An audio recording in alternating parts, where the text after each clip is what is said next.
నమస్కారం అండి. నా పేరు కొండూరు మణిదీపిక.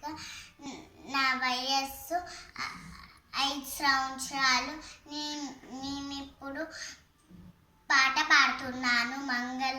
మంగళహారతి పాట. మంగళమిదిగో మా తల్లి దుర్గ, నీ నగ్ము మమ్మెంతో నాట్యంబు చెయ్య.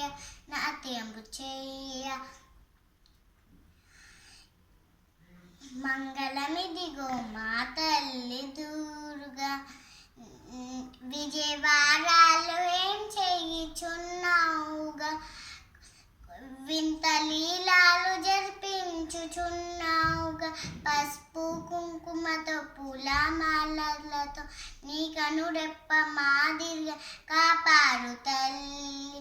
మంగళమిదిగో మా తల్లి దుర్గా, కృష్ణ ఒడ్డున కొండెక్కి కూర్చుంటివా, కోటి ప్రజలని రక్షించుచున్నావుగా, కోటి అవతారివై కాళకాశక్తి